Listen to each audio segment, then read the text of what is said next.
I literally showed up unannounced. There's this Lebanese banker who's literally knocking at everyone's door in Doha. I honestly think that was one of the biggest career breaks of my life. I go into the office the next day and I resign. There's nothing more powerful than an idea whose time has come. I somehow story told my vision into existence. The passion, that grit in founders is something that is really impossible to replicate. Welcome to The Voices of Life, a podcast dedicated to celebrating inspiring members of life and friends of life. In each 20-minute episode, we invite listeners to discover the remarkable stories, experiences, and insights of Lebanese professionals who are part of our global network. My name is Karim Jalbout. I'm the founder of Constellation Advisory. We partner with founders and CEOs who are private equity and VC-backed in scaling their businesses. And today, I'll be your host.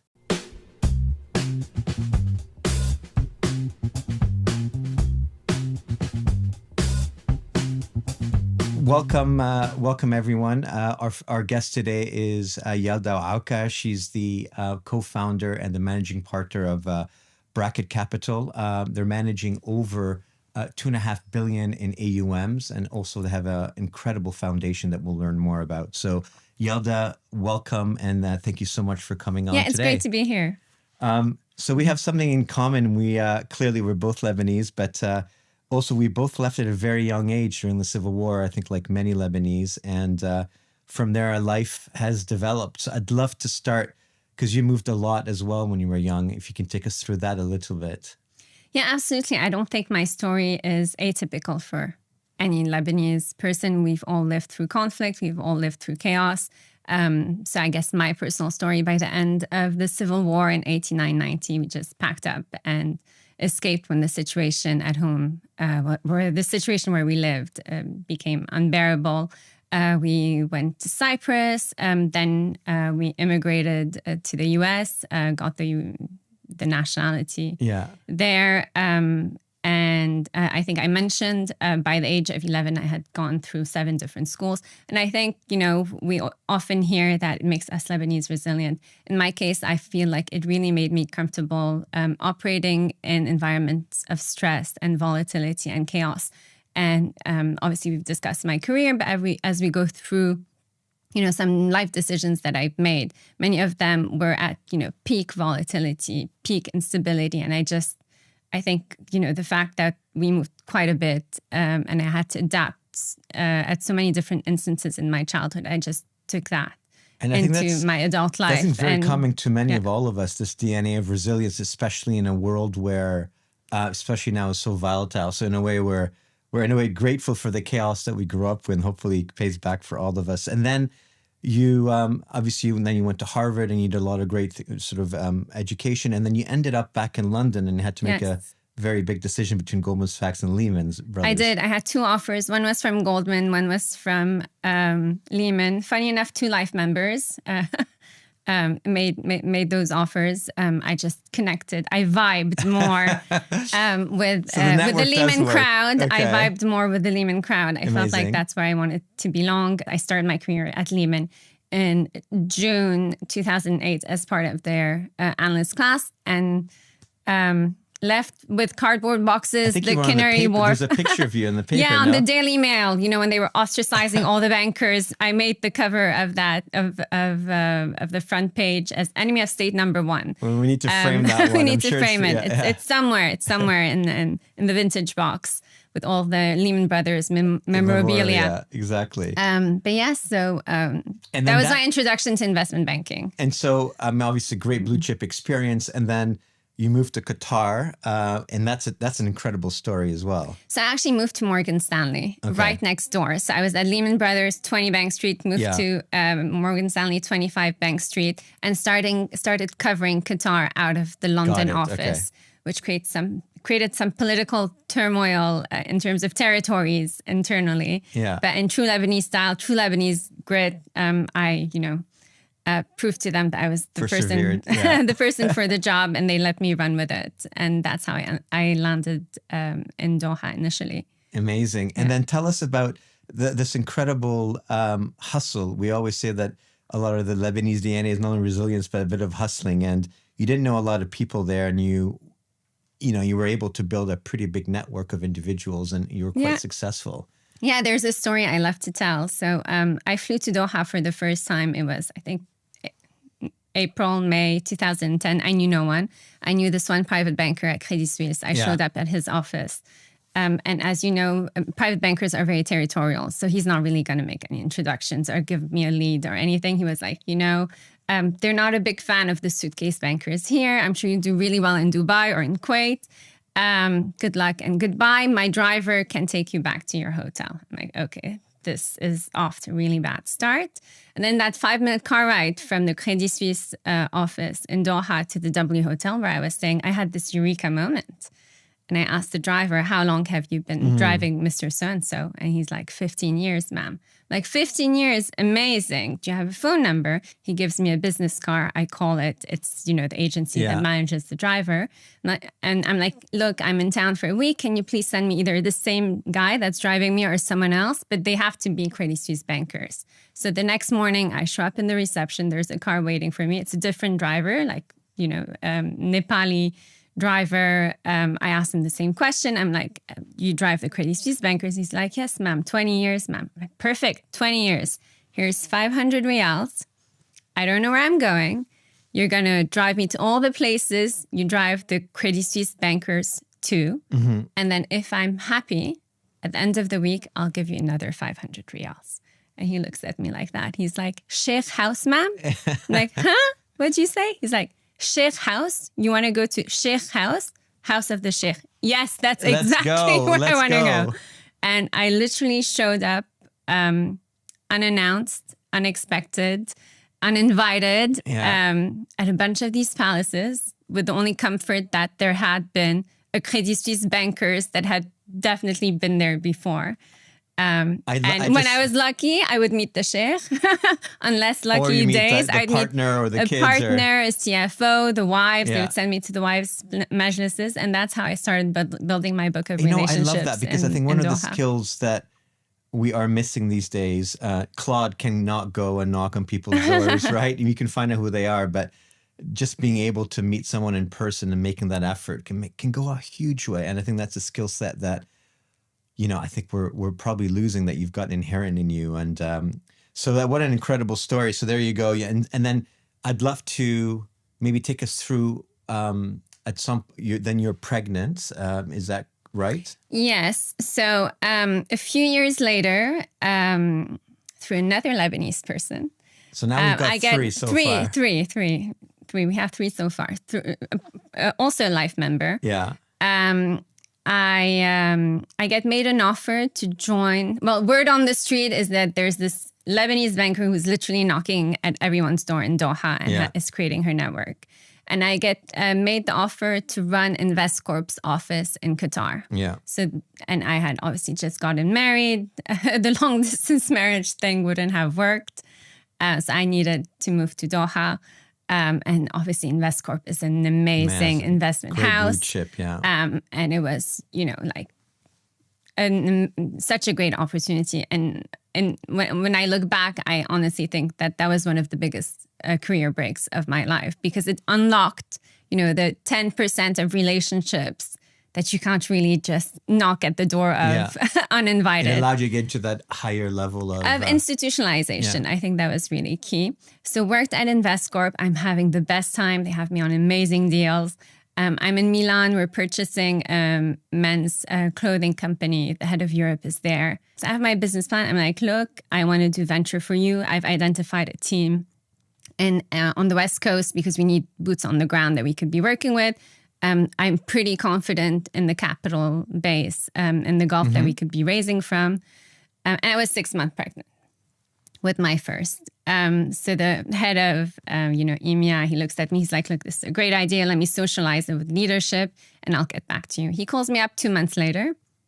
So at that point, I'm 8 months pregnant. I'm like 30 kilos in.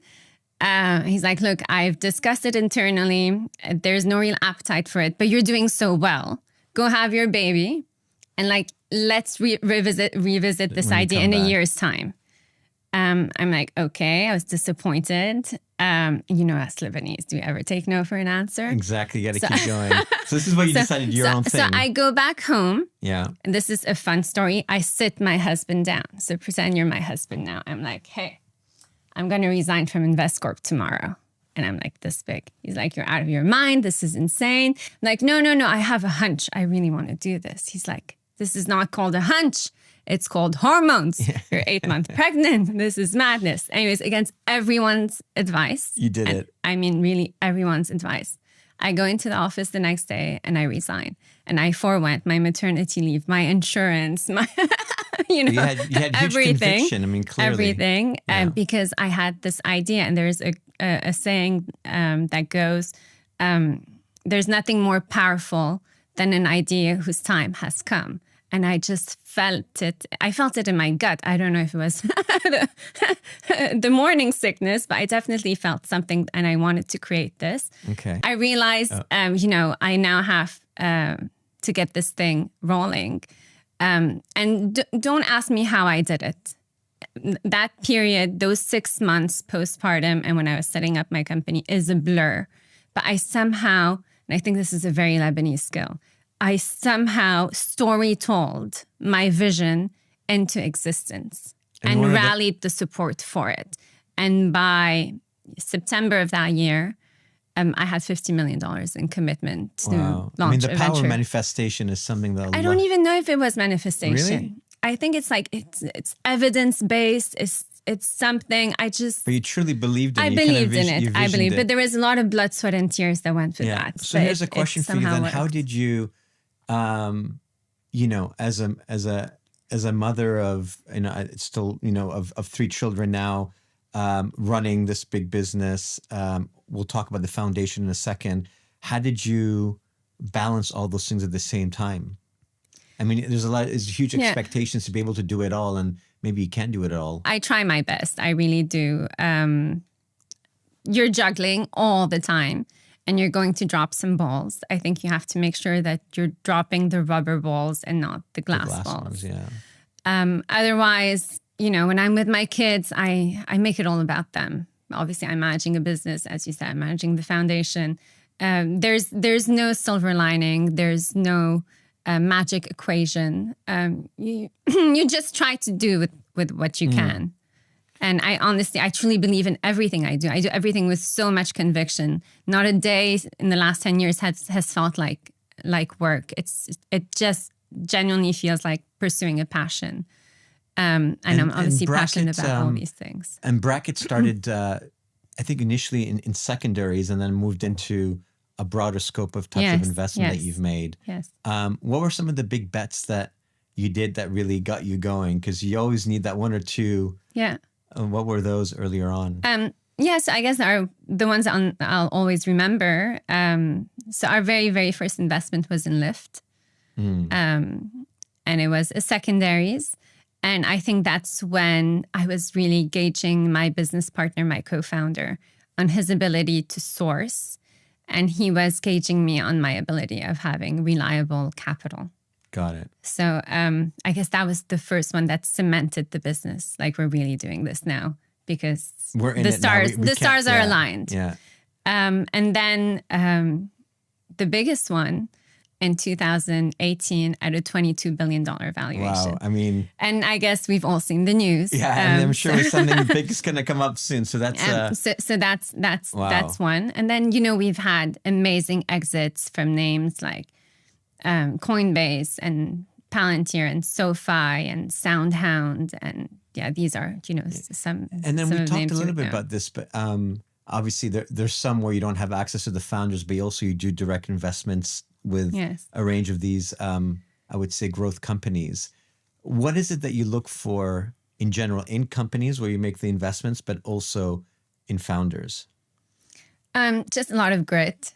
Yeah. Like, you want a founder that, whose entire life is really their company. We love using the Elon analogy. Like, you want someone with a sleeping bag at the office that just does this day in, day out. We recently invested in a Lebanese founder I think you've Actually, mentioned he's the founder of a fusion company, and it's your typical West Coast founder story. Who's this 19-year-old college dropout that starts building a nuclear reactor in the garage of his family home in Toronto, and now he's building one of the biggest fusion companies in El Segundo, with like large government contracts, and he wants to commercialize access to fusion. And he's just one of these revolutionary founders. Just the way he speaks, he just represents everything in his industry that he wants. But the passion, that grit in founders is something that is really impossible to replicate. And as you look forward, I mean, obviously we've had, what do you call it? The SaaS bubble or the... Oh, SaaSpocalypse. SaaSpocalypse, yes, where a lot of investments have been made. There's less liquidity or huge devaluations. Tell me a little bit about that. If you saw that coming, and then what are some of the bets that you're making for the future? Then which areas are you looking at? Yeah, we did see some sort of AI bubble coming. Mm-hmm. And it manifested itself in software. I think what ended up happening is you had any software company with an AI feature that decided to go and raise in the market at an AI valuation. So at a multiple of a large language model, or at the multiple of a infrastructure play, the semis, etc. And they just failed to grow into that valuation. And the market caught up with that. And as a result, the bubble exploded. The power of technology can be a pretty big equalizer for the world in general, and the power of AI for good. So I had to interview Amal Clooney, I think 2-3 months ago. As a funny story. Oh, lucky me. I'm following in her footsteps. Right. You guys have a lot in common, to be honest with you, because you've both done some incredible things with your foundations. But anyway, we're supposed to, obviously with the Middle East and what was happening, she was unable to come to the conference. So here we are about to go on stage, and we're doing the sound check, because it has to be virtual.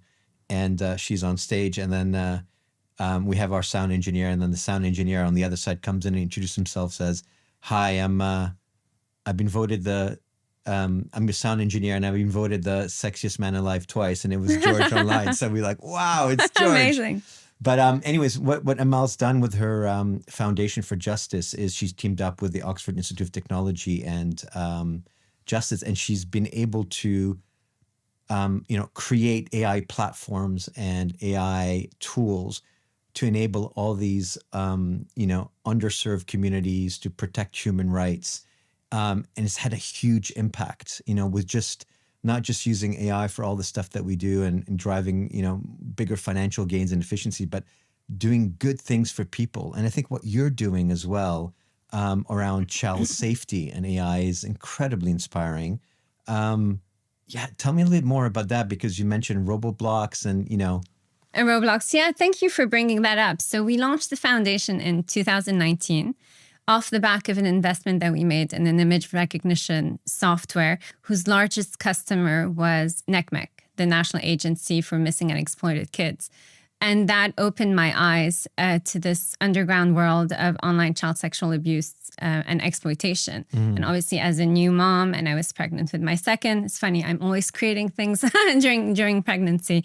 It was really, it was terrifying. So we kind of reverse engineered the foundation to serve the purpose of leveraging the power of technology for social good as it relates to online child safety.